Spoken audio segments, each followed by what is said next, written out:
quiero decirles muy rápidamente que recomiendo fuertemente la estancia de campo o la casa de campo San Pedro de Timote, allí en Florida, que nos atendieron magníficamente y que realmente es como para ir a comprobarlo in situ, realmente para despejarse, para pasar días maravillosos.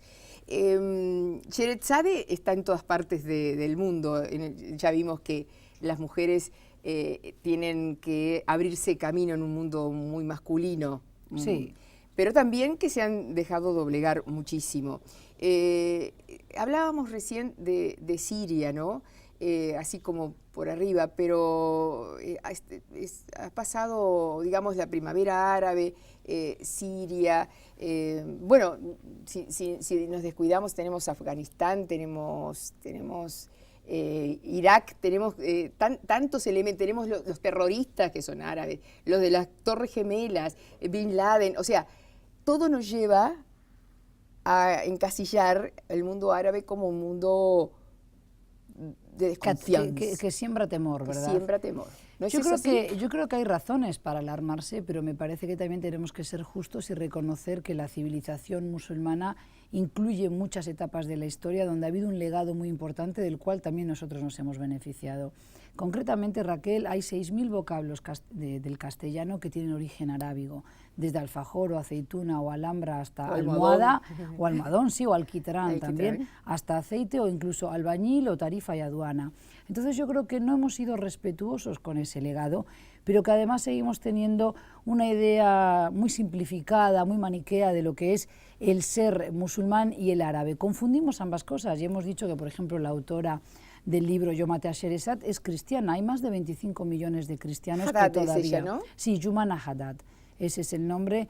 Y, la hija del herrero. La hija del herrero, porque Hadid es hierro y Haddad sería la profesión. La profesión. Ella, en el momento, la prensa que tuvo, la concentración de la mirada sobre ella es que de alguna manera era de hogar cristiano, que uno siempre pensaba árabe, musulmán, sí, ¿no? Esos simplismos que tenemos. Claro, y eso es un error del que yo intento en las clases desde el primer día abarcar la diversidad cultural, pero la diversidad idiomática. Poca gente sabe, por ejemplo, que en Irán todavía permanecen 20.000 judíos, más de los judíos que existen hoy en Uruguay, y 20 sinagogas que están abiertas. Seguramente a medida que ellos vayan emigrando o quizás falleciendo, no necesiten tantos lugares de culto y tengan que cerrar. ¿Están viviendo muy mal o están o conviven perfectamente? Viven y conviven con el resto de los ciudadanos que viven bajo el régimen de los ayatolás, es decir, con una ley islámica que se impone y que el Corán es la fuente del derecho. Pero tienen un diputado en el Parlamento porque hay una cuota hacia las minorías, cristianos y judíos, es decir, para el Islam y para el musulmán. Por tanto, es válido reconocer a la gente del libro. Es decir, solo hay 3 religiones que son las 3 religiones monoteístas reveladas, ¿no?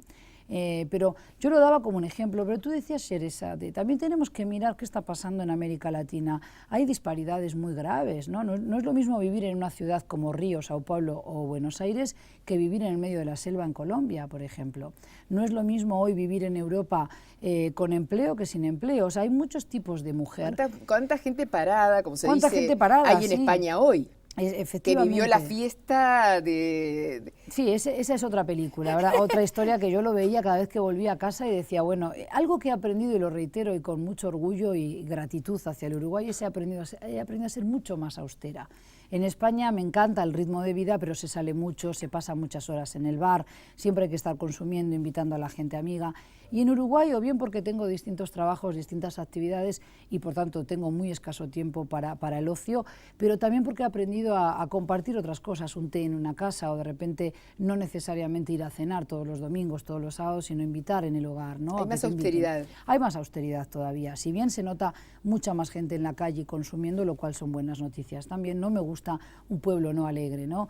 A mí me gusta el sol. ¿Hemos perdido la alegría? No, yo creo que el uruguayo hoy es más alegre, hasta la forma de vestir. Yo encontraba en ese sentido, eso sí cambió. El vestir era mucho más gris, en los hombres mucho más marrón, las mujeres todavía también, si bien se atreven más que antes, creo que están muy fuertemente influenciadas por Argentina y la moda porteña, dijéramos. Sí. Muy influenciados en cuanto a los contenidos periodísticos o comunicacionales también. Yo creo que hay una Los cercanía. valores que lo justifica, pero por otro lado... No sé cómo decirlo. Sí, es también muy diverso, ¿no? Muy lo que diverso. nos llega, pero en principio yo creo que hay una proximidad que también a veces intoxica en ese sentido. Que no es lo que le sucede al pueblo argentino de verdad. Claro. Porque hay circuitos culturales, sí, y circuitos supuesto. hermosos Sí. de generar espacios para la cultura, para la gente, para las comunidades, que no lo vemos acá. Claro. Acá pensamos que Cristina es Tinelli, y Tinelli sí. y Rial. Claro, y bueno, ves, eso es un ejemplo válido. Si uno mira Argentina a través de los ojos de la televisión en Uruguay, se quedaría con esa foto de Argentina. Y sin embargo, como decías tú, hay espacio para la cultura y hay cabezas muy bien pensantes en Argentina. Eso pasa también en el mundo musulmán. Lo que pasa que lo que nos llega a través de los medios siempre es lo que más llama la atención, son noticias trágicas que nos revierten a conflictos, sobre todo bélicos, pero yo creo que hay esperanza todavía porque son 54 países musulmanes, 22 países árabes o 21 más 1, como aclaro yo, todavía Palestina no es un Estado soberano independiente, pero en la Liga de Estados Árabes se le concede ese estatus. ¿Te parece que Palestina va a salir de ese... Está difícil, yo creo que hay negociaciones, pero que están demasiado dilatadas en el tiempo. Yo y creo que hay un empantanamiento muy grande, sí, eso es una cuestión ya muy enquistada en esa región. Sería lo lógico, porque es un clamor a nivel internacional de que existan dos pueblos que convivan y que además dos estados independientes, pero hay que ver si realmente pueden llegar. ¿De verdad Irán e Israel son enemigos o no? Yo creo que hubo políticos que azuzaron ese pensamiento y avivaron las llamas del rencor y del enfrentamiento y no de la negociación. O sea, se buscó un estilo de confrontar y no de negociar. Esperemos que las nuevas autoridades, es decir, el presidente Rouhani, que ha tenido y ha dado muestras de acercarse a Occidente, pero también a Israel y al colectivo judío, continúe en esa senda, ¿verdad? El tema es el holocausto, ¿no? El holocausto, pero yo creo que ese caballito de batalla era justamente del anterior presidente y no del actual, con lo cual hay que darle un tiempo de gracia, no bajar la guardia, pero sí, siempre es mejor el diálogo y apostar a las palabras que a las balas y a las armas, y yo creo que eso es lo que tenemos que, entre todos, empujar para que realmente no haya más conflictos en aquella región que nos acaben salpicando a todos. Volvemos enseguida. Volvemos.